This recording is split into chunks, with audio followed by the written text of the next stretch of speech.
following is a presentation of the Fellowship Church at Anthem, a community of faith, love, and hope. For more information, please visit fellowshipanthem.com.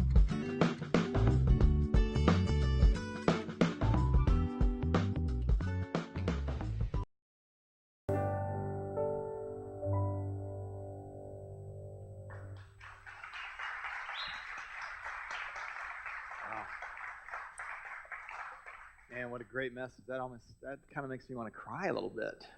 Gotta say, right? Thank you, Nikki. That was awesome. There's something about that. We've been talking in this whole series about vulnerability and how important it is to our lives. There's something about the message of that song, which really I think connects deeply with us when we understand the power of opening up our lives to someone else, and how liberating and terrifying it is all in the same moment, right? For someone to know our deepest, darkest secrets, our greatest pains, our deepest wounds, for someone to know those pieces about us can be really, really terrifying, because in this whole shame complex that we live in, we don't know if they're going to accept us or not, if they know all that stuff about us. And then at the same time, if they do know that about us and love us and accept us anyway, how empowering that is. And that is the essence of what God's story is all about, is being known for who we truly are, and being loved completely for who we truly are. Today I want to talk to you about one of the masks that we hide behind sometimes. We don't even mean to do it. It's a natural function of the culture, of our Western culture in particular, where we have come to derive so much of our life identity from what we do for a living, our job, our work. And I want to talk to you today about work that works, because statistically we know that many of us, in fact most of us, work in jobs that we really don't enjoy.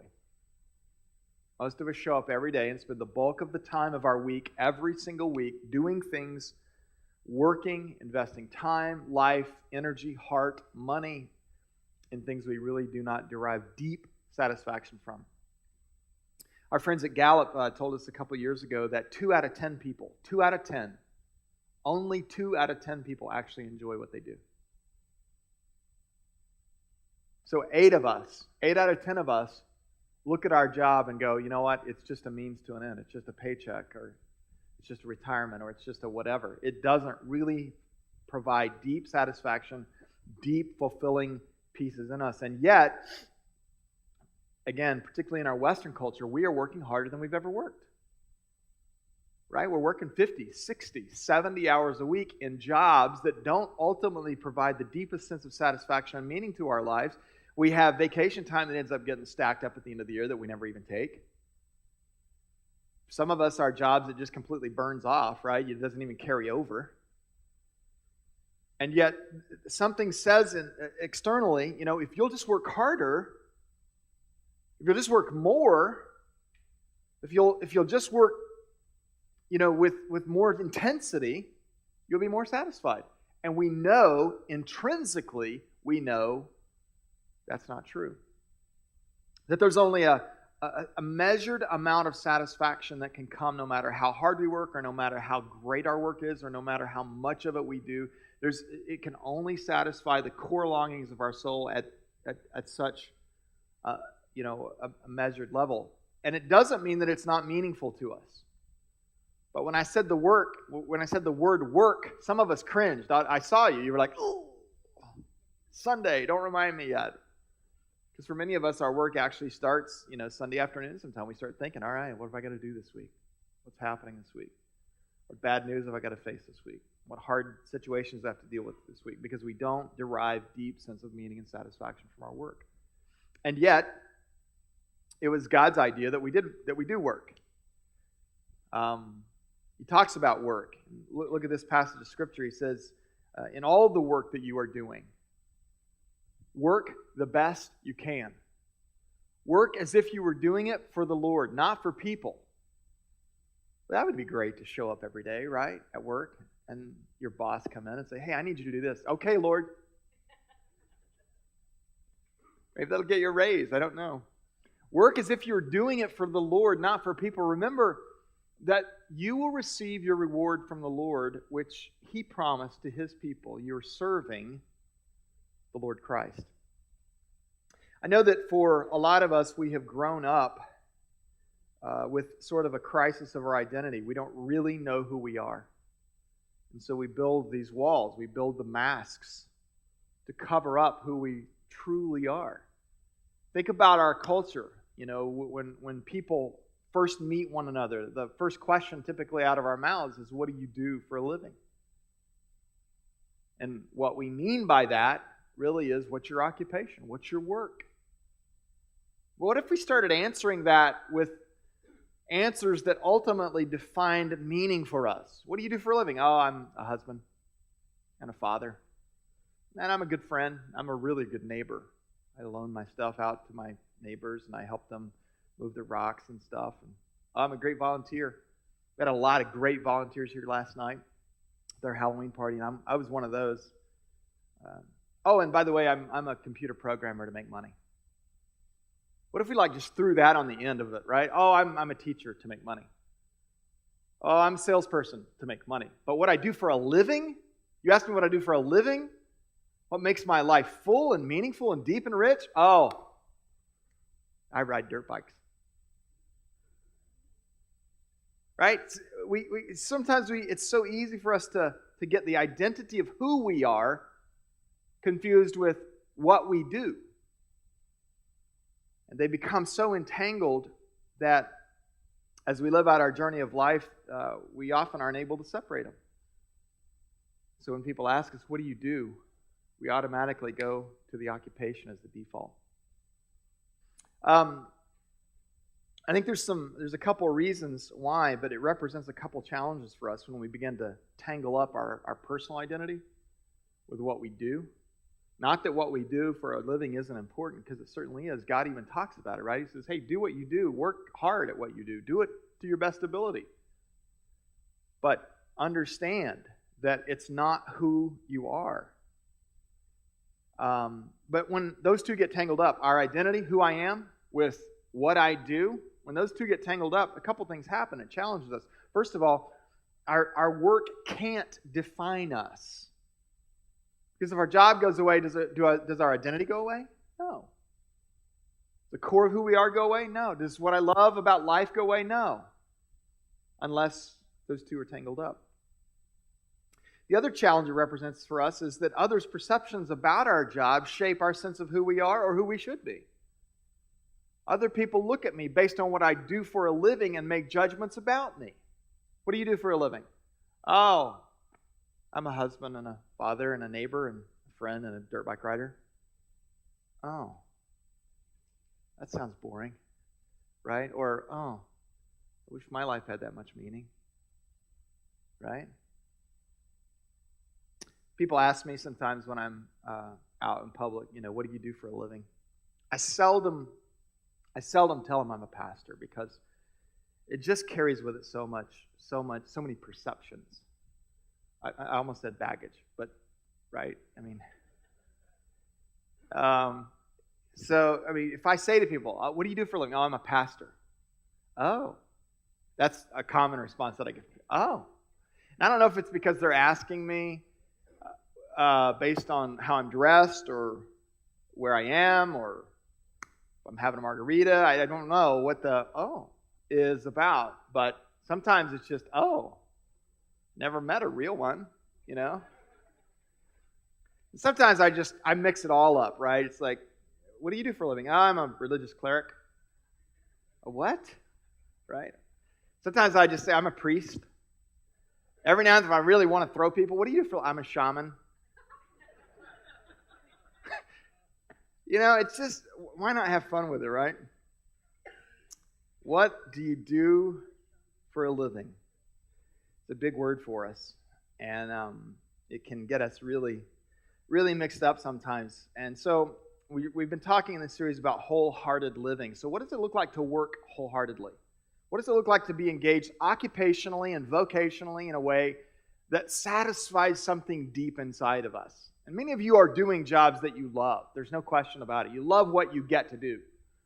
Doesn't mean there are not hard days and challenging days and difficulties associated with it, but you love what you get to do.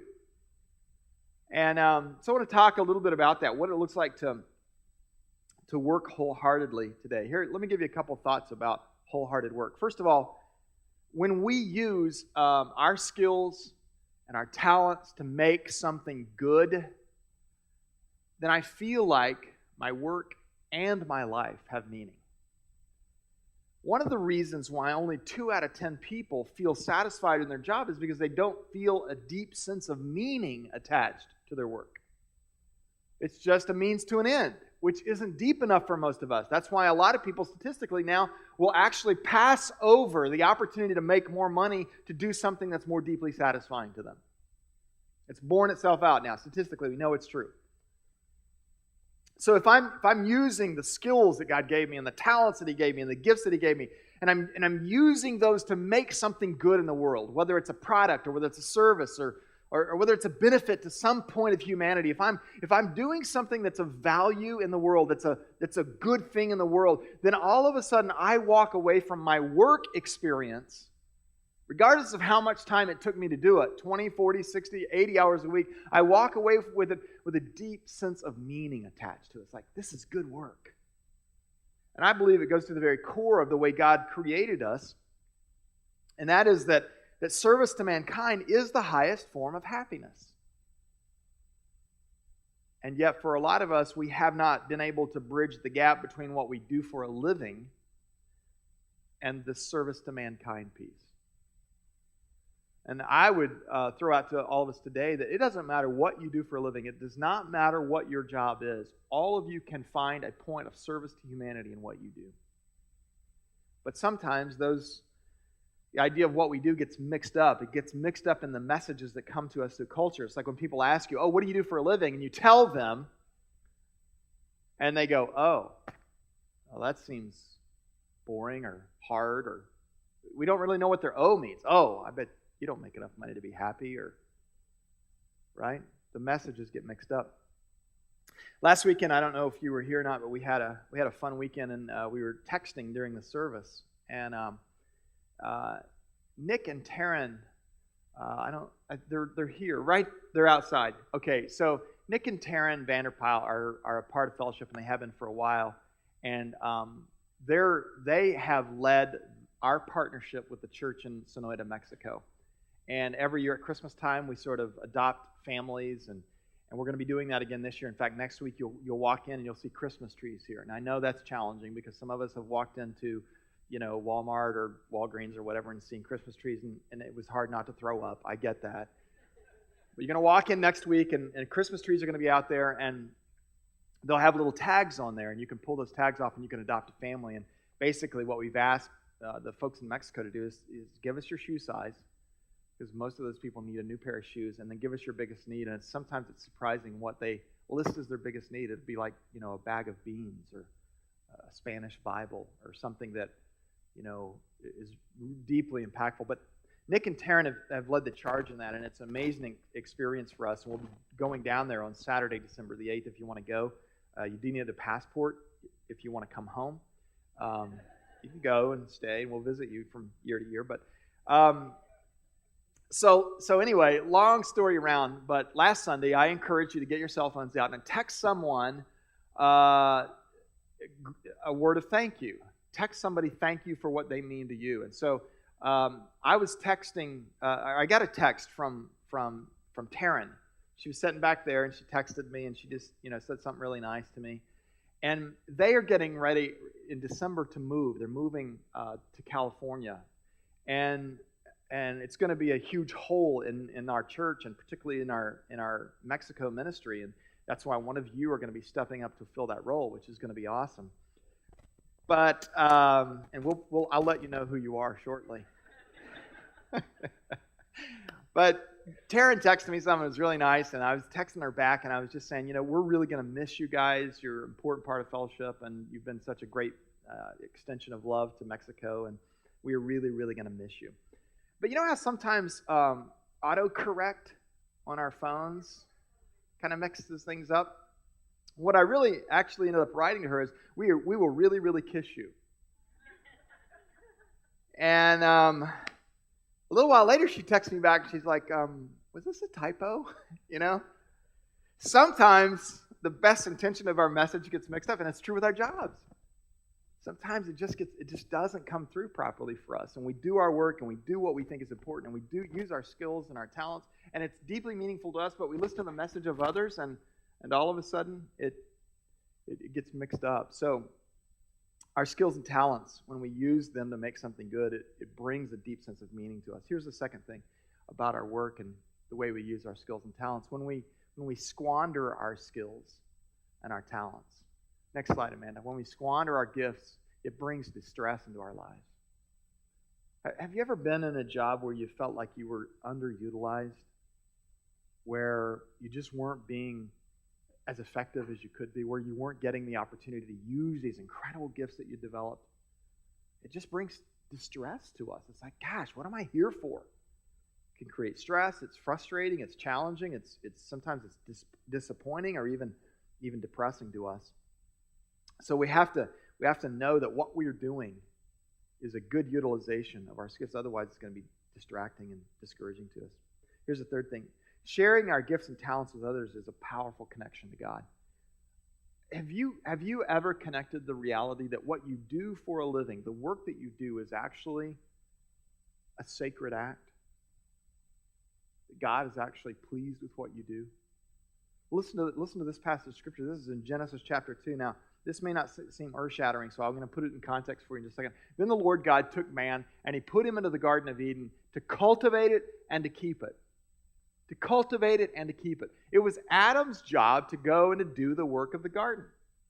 I know some of you have beautiful green thumbs, and you're able to grow things, plant things, trim things, make things grow, and I've never really been great at that, and so that's always been challenging for me. So when I think about Adam being put in the garden to take care of the trees and plants and stuff, I always think, man, that's not only work, that's hard work. My granddaddy was a farmer. I know what that's like. Peg's father, she grew up on a farm. I know what hard work of farming is about. But I want you to check this out. Look at this. The Lord God took man and He put him in the Garden of Eden to cultivate it and keep it. Genesis 2:15. Now, if you're new to the use of the Bible, or maybe you're just sort of like unfamiliar with the chronology of the way the story of God lays out, Genesis 2, the address that we put on Scriptures, God didn't put those in there. He never gave numbers to all that stuff. We did that to help us find stuff, to make us look and feel smarter. But Genesis 2 comes before Genesis 3. Agreed? If you want to, you can just say, duh, right? It's fine. I'm not offended by that. But what happens after Genesis 2 is this thing called the fall. Man was put in the garden to work the dirt, cultivate the land, work the plants, keep it up, pull the weeds, do whatever. He was put there in the garden to work long before the fall happened. So work's always been a sacred part of God's connection to mankind. So let me ask you this question. When you show up at work tomorrow, in the middle of blasting out Monday morning emails, or in the middle of your Monday morning staff meeting or whatever, I want you to ask yourself a question. Am I connected to God in this work? Am I connected to God? Because you know what? He's connected to you. When you use your skills, when you use your gifts, it is a connection to God. Here's the fourth thing I want you to see about wholehearted work. Using our gifts and our talents to create meaningful work it takes a tremendous amount of commitment. If we're using our gifts and our talents and we're using them to create meaningful work for us, it takes a lot of commitment, because we have to constantly focus on, how has God wired me? Who am I really made to be? What am I designed to really accomplish on this earth? And sometimes the work that we put our hands, our skills, and our time and our energy to isn't necessarily the same work that pays the bills. I mean, there are a few people on the planet who have been fortunate enough to align the worlds that they live in. And the work that they do is the work that they love, and the work that they love actually pays the bills. But for a lot of us, if we examine the work that we have to do to make money and the work that we have the opportunity to do, which feeds not only our family but feeds our soul, those might be two different energies, two different efforts. So take a look at what it is that you do with your gifts and with your talents and how it makes meaning for you. It takes a lot of intention, a lot of commitment. Here's the fifth thing. Meaning is unique to each of us. So what is meaningful work to you might be described and defined by somebody else as insignificant or unimportant work. But they don't get to define it for you. You get to decide for yourself what's meaningful to you. You know, I one of the shows on TV that every now and then I catch Brock watching, not often, but every now and then, but he'll watch, how it's made. It's a good show, right? I mean, you find out all kinds of things about how things are made. They'll take something like this plant podium stand, and they'll show us how it's made. And I look at that, and I'm like, a lot of stuff is factory produced and it's engineered and everything. And I was like, what do you do for a living? I make plant stands. Sometimes I look at that and I can't imagine a more meaningless work than making plant stands. But you know what? I don't get to define that for the plant stand maker. Those things may roll off the end of the plant stand line, and the plant stand looks at it and she goes, "That is a perfect plant stand." And her heart just opens up and she's like, that feels so good to produce a beautiful plant stand as such. And I look at it and I go, I don't get to decide what's meaningful for you. You don't get to decide what's meaningful for me. And yet a lot of us have had our meaning-making attachment to our work defined by us by someone else. Culture says to us, oh, don't do that. You're not going to enjoy that. How do you know? Just because you didn't enjoy it doesn't mean I'm not going to enjoy it. I may love it. Or we might have had a parent say to us at one point, you know what? Don't do that. You're never going to make enough money. Well, maybe making enough money, who says enough money is enough? Maybe making a certain amount of money isn't ultimately what I want my work to be about. Maybe I want it to be about deeper meaning and significance and purpose. And I might be willing to work for less dollars, but for higher significance in my life. So you don't get to define that for other people. And it's hard for us as parents sometimes, right, to say, hey, you know what? Here's what you need to do. One of the dirty words in some of our codependence understanding and recovery understanding is the word should. Oh, I know what you should be when you grow up. Oh, really? Tell me what I should be. Dad. Right?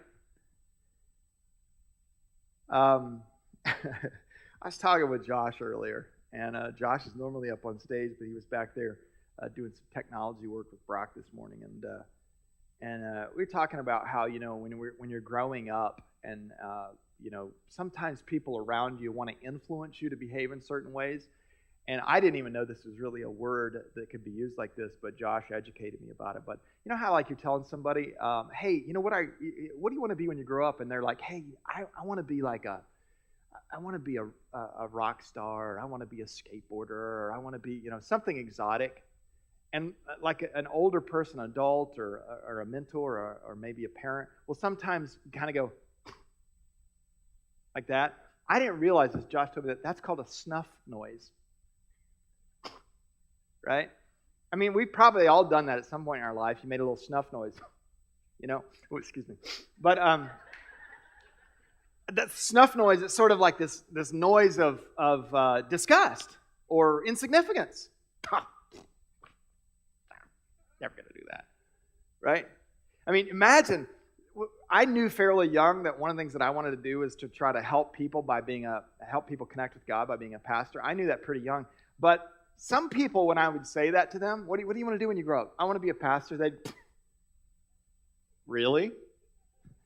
Really? You want to be a pastor? Wow. Okay, well, good luck with that. God luck with that. Good luck, God, with Ted and that. Because I was kind of rebellious and kind of, doing my own thing. But so you don't get to define what meaning is to me in my work. I do. I don't get to define it for you. So, wholehearted work means that we define our own sense of meaning. A few years back, Malcolm Gladwell wrote a book called The Outliers, and he identified three pieces that are integral to having meaning attached to our work. The first one, he said, is our work has to have some element of autonomy to it. In other words, we have to have some piece of independence. We can't be micromanaged to death, or else our work won't be meaningful. If all we are is an automaton doing the work that somebody else has said we must do, it just like this, if there's no creative element inside of our work, it won't be meaningful. The second piece, he said, is our work has to have complexity. So we have to use both our mind and our creativity, our brain, our logic, and our left brain logic and our right side creativity together. There has got to be complexity, our mind and our imagination. The third thing he said about our work is, for our work to be meaningful, there has to be a connection between the effort and the reward. So the time and the energy that we invest has to be rewarded in some way. Not always financially, but certainly financial has an element of reward to us. And if we don't notice the connection there between, I feel like I'm working 1,000 hours a week and I'm getting paid like $3, well, that's a disconnection in terms of effort and energy and reward. So they have to be matched up. Otherwise, our work won't have meaning. All right, so one of my meaning-making pieces is about helping people create action for their life. So let me give you 3 action steps today to working on your work. First of all, write it down. If you really want to work on your work, write it down. What is meaningful work to me? Spend some time with this. Just get your pen and pad out this afternoon, sit on the back patio, sit on your front porch, sit somewhere where you can think a little bit, and just ask this question: what is meaningful work to me? What is it? When I make something with my hands, does that create meaning? When I make something with my brain, does that create meaning for me? When I serve somebody, when I help somebody, when I do something that makes someone else's world better, is that meaning to me? What is it that for me is meaningful work? If I'm innovating something, if I'm creating something, if I'm fixing something that's broken, if I'm changing something, what is it for you that creates meaning? Is it something that you plan? And then see this then, if I can answer this question right now in my life, based on my stage of life, my season of life, what is meaningful work to me? That becomes the grid for me. All right, so where do if I say, my meaningful work to me right now is work that's inspiring to others and innovative to myself and where I'm helping fix problems. That's what's meaningful work to me. Then I begin to look for those everywhere I work. In my volunteer time, in my real job, and wherever I work, I look for those things. That becomes the grid that I look through. It's so funny what, how other people again, define meaning for us in our work and the messages that come out. I will often tell you stories about my real life activities during the course of the week because they're so bizarre. It's just the only way to say it. They're so bizarre, in fact, most of the time, that people will often ask my wife, did he make that story up? And she's like, no, I wish he would. I wish he would make up a story sometime. But they're always real. And so it's funny because last week I was talking with Al and Pam right down here after the service, and we were talking about, he's like, every time I go into Fry's, he's like, I want to look for my Fry's moment, because you always have a moment like that wherever you are. And he's like, I want to have one of those someday. I'm like, you just keep looking, you will. 3 days later, I'm in Costco, and I see Al and Pam. And I'm in one line, and they're in another line, and they holler over at me. Holler, that's an Oklahoma word, but they holler over at me, like, hey, Ted. And I'm like, hey, guys, what's going on? And then, I don't know if you were here last week or not, but if you weren't here last week, you may not know that we had a local TV station here that did a story about us and how sometimes we use social media in our services, and we did all that last Sunday. And then, wild fate of the media world, but it got picked up by CNN, and it ran on headline news one morning this week.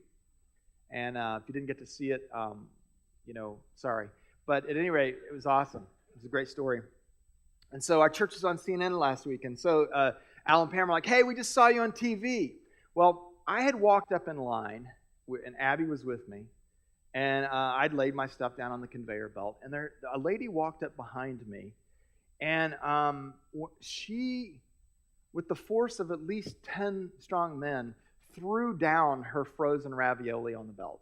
And it landed with a great thud, so much so that it kind of scared Abby. Abby's like jumping up. She looked back, and I looked back, because I recognize that anybody that throws down frozen ravioli that hard must be angry, hurting, something. Something's going on, right? So I looked back, and I'm like, oh, okay. And I saw the countenance, and I saw all the energy, and it was all sort of like, argh. I was like, I do not want to be in the way of this lady's frozen ravioli.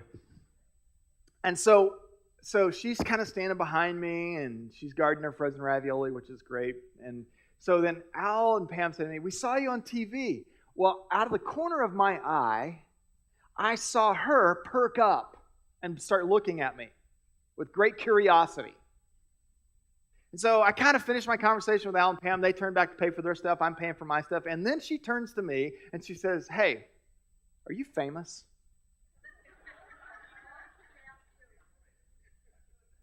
And how do you answer that question, right? Of course, I'm a famous cleric, right? How do you answer that, right? And this is what's so weird, right? Because there have been extreme times in my life when I wanted to be this famous pastor on television, for good, not because of whatever. But so I just turned to her and I said, no, I'm not famous. I'm not. She's like, well, they said you're on TV. I was like, look, would you just mind your frozen ravioli? You know? And I was like, no, I'm not. I did this little thing, and they put it on TV, and it was no big deal, you know. And she's like, what do you do?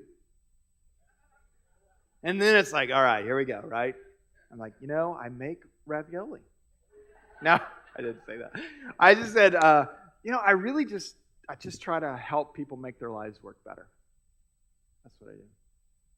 She's like, huh. Well, I need something to make my life work better. Give me something. I'm like, all right. Ooh-ha. Yeah, she says she's out. I'm like, all right, I got to get something together here. Like, what could I tell this woman to make her life work better? And so I reached way down deep inside of the depths of all of my wisdom, which is vast, right? And I just turned to her and I looked at her.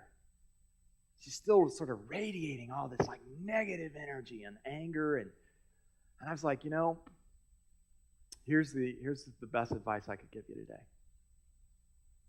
Surrender to whatever life brings you. Don't resist in the hard moments of your life. And if you do, your life will work better. She looked at me, sort of like pensively.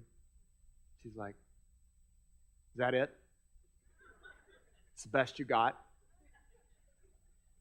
I wanted something more. She turned and went back to her frozen ravioli. And I turned and I was like, well, okay. What do you do with a moment like that, right? When you sort of live your life to try to help other people and you kind of reach down somewhere deep inside and pull up something that you hope is inspired by God and you hand it off, and it's like blatantly rejected. And I was telling Peg about that story later that night. I was like, here's a story. This happened to me today, right? And she's like, you never know where that's going to land with her in a couple of years, right? She might wake up in one of a much more hard moment of her life and remember the quasi-famous man at Costco that spoke great truth to her over frozen ravioli. We never know, do we, where things are going to land with us. I don't know if you guys knew that happened or not. You spawned it. Yeah, it's we never know. We can't always judge the moment by the immediate outcome. We just have to do our part and let God do his part, because he's great at what he does. I just have to be faithful to do what I do. So, what is meaningful work to you? I can't define that for you. What's meaningful work to me? It's just trying to help make people's lives work better wherever I find them. Costco, the freeway, Fry's, Fellowship Church, wherever I find people. Just trying to do my best to help them make their lives work a little bit better. Here's the second piece. Pursue that thing that you've identified as meaningful by whatever path you can. So if you decide that what makes life meaningful, what makes work meaningful to you, is making something with your hands, producing something that the whole world then gets to enjoy, then pursue it. You're like, well, I don't know how. Then do some research. We've got this amazing thing now. I don't know if you've heard of it or not. It's called Google. It's awesome. It knows everything. Sometimes I call her the Oracle. She's great. You can put whatever you want. You type anything into it, and whatever she gives back, it's absolute truth. Count on it. All right, so do research. Do research. If you're like, you know what, I want to invent a thingy that helps people calm down whenever they drive, then I know this sounds complicated, but pull up Google and go, how do I invent a thingy that helps people calm down? I promise you, you'll get like 10,000, maybe 100,000 results. So do some research. Have some conversations with people. Talk to people. Talk to people that you know are like angry drivers. It's like, hey, I want to ask you a question. It's probably not you, but you know somebody who drives mad. What if there was a thingy that helped them calm down when they, like it reminded them, like it tuned into their blood pressure or something and their algorithms and their heart, and it measured all their, like, and the next thing you know, they were like, oh, I'm getting angry. I should calm down. What if that existed? Would you buy one? Oh, yeah, I'd buy one. Have a conversation with somebody. Volunteer. As I said, sometimes what we do to make money isn't always what we do to really enjoy our work and have meaning. We might have to do two things. That's why a lot of you were here till late in the night last night, volunteering your time, because you like to give away part of your time to make our community better, and you did that. We had hundreds and hundreds and hundreds of people showing up last night for our Halloween bash, and it wouldn't happen without volunteers like you. Fellowship Church wouldn't happen every week without volunteers. Maybe you go out and get a part-time job. A couple years ago, my wife bought me this private cooking lesson for Christmas. And myself and a couple other friends, we did it. We went down to Sur La Table, this cooking store in Scottsdale, in Kierland. And we did this private cooking lesson, and I fell in love with cooking in this hour. We learned how to make 3 different dishes and 3 different sides, and it was awesome. Just me and 2 buddies with the chef, and that was it. It was so awesome. And at the end of our 2.5, 3-hour session, I was just so enamored by it. It's like, I've got skills. I've got to cook more. So I asked the chef, I'm like, how could I do more of this? And she's like, why don't you come to work here? And I was like, why don't I? And so she hired me on the spot.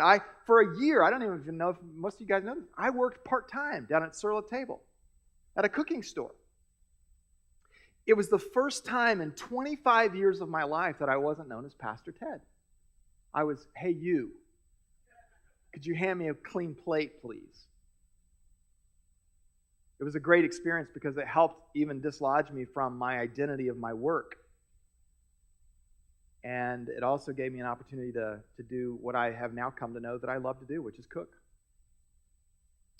So, jump into it. Pursue it by whatever path you can. And then here's the last piece, guys. Here's the last piece for today.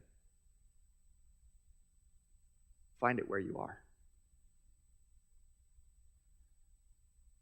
Isn't it so interesting that often what we are looking most for is right in front of us, but we just can't see it?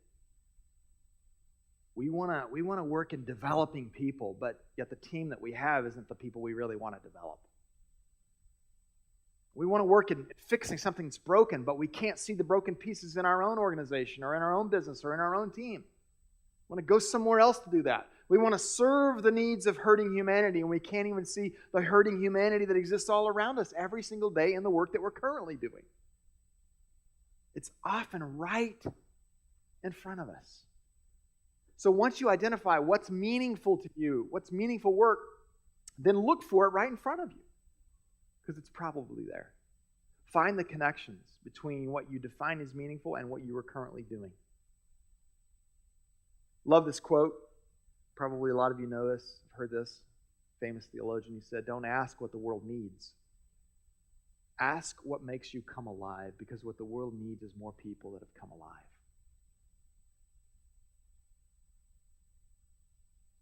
So what's it going to take for you to come alive?